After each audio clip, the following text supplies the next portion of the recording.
ಮಗುವಿಗೆ ಹಿಗ್ಗಾಮೊಗ್ಗ ಥಳಿಸಿದ ಅಂಗನವಾಡಿ ಸಹಾಯಕಿ ಪುಟ್ಟ ಮಗುವಿನ 2 ಕೈಗಳು ಊದಿಕೊಳ್ಳುವಂತೆ ಹಲ್ಲೆಯನ್ನು ಮಾಡಿರ್ತಾಳೆ. ಚಿಕ್ಕನಾಯಕನಹಳ್ಳಿ ತಾಲೂಕಿನ ಕಂದಿಕೆರೆ ಗ್ರಾಮದಲ್ಲಿ ಆಗಿರುವಂತಹ ಘಟನೆ ಇದೆ. ಹಿಗ್ಗಾಮೊಗ್ಗ ಕಂದಮ್ಮ ಅನ್ನೋದನ್ನು ಕೂಡ ನೋಡದೆ 2 ಕೈಗಳು ಪಾಪ ಊದ್ಕೊಂಡ್ಬಿಟ್ಟಿರುತ್ತೆ. ಅಷ್ಟರ ಮಟ್ಟಿಗೆ ಹಲ್ಲೆ ಮಾಡಿರ್ತಾಳೆ ಸಹಾಯಕಿ. ಚಿಕ್ಕನಾಯಕನಹಳ್ಳಿ ತಾಲೂಕಿನ ಕಂದಿಕೆರೆ ಗ್ರಾಮದಲ್ಲಿ ಆಗಿರುವಂತಹ ಘಟನೆ ಇದು. ತುಮಕೂರು ಜಿಲ್ಲೆ ಚಿಕ್ಕನಾಯಕನಹಳ್ಳಿ ತಾಲೂಕಿನ ಕಂದಿಕೆರೆ ಗ್ರಾಮ ಇದು.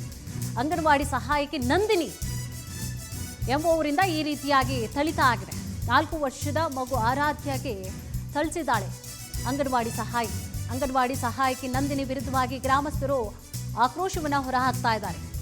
ಕ್ರೂರಿ ನಂದಿನಿಯನ್ನ ಕೆಲಸದಿಂದ ತೆಗೆದು ಹಾಕುವಂತೆ ಆಗ್ರಹ ಮಾಡ್ತಾ ಇದ್ದಾರೆ. ಇನ್ನೇನ್ ಮಾಡ್ತಾರೆ ಪಾಪ, ಆಗ್ರಹ ಮಾಡಲೇಬೇಕು. 4 ವರ್ಷದ ಕಂದಮ್ಮ ಅದೇನ್ ಮಾಡಿತ್ತು? ಆಸ್ತಿ ಏನಾದರೂ ಕೊಳ್ಳೆ ಹೊಡೆದಿತ್ತ ಅಥವಾ ಚಾಕು ಚೂರಿ ಹಾಕಿತ್ತ? ಏನ್ ಮಾಡಿತ್ತು?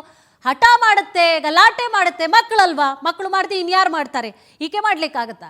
ಮಕ್ಕಳು ಆಟ ಆಡಬೇಕು ಅಂತ ಆಸೆ ಇರುತ್ತೆ, ಗಲಾಟೆ ಮಾಡ್ತಾರೆ. ಅದನ್ನ ಸಮಾಧಾನವಾಗಿ ಮಕ್ಕಳನ್ನ ವ್ಯವಹರಿಸಬೇಕು. ಮಕ್ಕಳು ಅನ್ನೋದು ಅದಕ್ಕೆ ಆ ಸಮಾಧಾನದ ಮನಸ್ಥಿತಿ ಇರಬೇಕು. ಯಾರು ವ್ಯವಹರಿಸ್ತಾರೋ, ಅದು ಶಾಲಾ ಕಾಲೇಜು ಮತ್ತೊಂದು ಯಾರಿಗೆ ಆಗಲಿ, ಮಕ್ಕಳ ಜೊತೆ ಅವರು ವ್ಯವಹರಿಸ್ತಾರೆ ಅಂತಂದರೆ ತಾಳ್ಮೆ ಕಲ್ತ್ಕೊಳ್ಬೇಕು.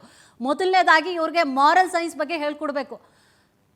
ಅದೇ ಇಲ್ಲ ಇವ್ರಿಗೆ ಫಸ್ಟ್ ಆಫ್ ಆಲ್ ಇವ್ರನ್ನ ಕೌನ್ಸಿಲಿಂಗ್ ಮಾಡಬೇಕು. ಯಾರನ್ನ ಈ ರೀತಿಯಾಗಿ ಮಕ್ಕಳಿಗೆ ನೇಮಕ ಮಾಡ್ತಾರಲ್ಲ, ಟೀಚರ್ಸ್ಗಳಾಗಿನೋ ಸಹಾಯಕಿಯಾಗಿ ಮಾಡ್ತಾರಲ್ಲ, ಮೊದಲನೇದಾಗಿ ತಾಳ್ಮೆ ಇದೆಯಾ, ಸಹನೆ ಇದೆಯಾ ಅಂತೇಳಿ ಒಂದು ಕೌನ್ಸಿಲಿಂಗ್ ಮಾಡಿ ಆಮೇಲೆ ನೇಮಕ ಮಾಡಬೇಕು. ಹಂಗಾಗ್ಬಿಟ್ಟಿದೆ ಈಗ.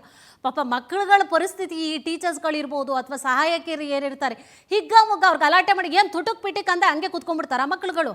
ಎಷ್ಟೆಲ್ಲ ಚೇಷ್ಟೆ ಮಾಡ್ತಾರೆ ಮಕ್ಕಳುಗಳು. ಅದನ್ನು ವ್ಯವಹರಿಸೋದನ್ನ ಕಲ್ತ್ಕೊಳ್ಬೇಕು ಮೊದಲು.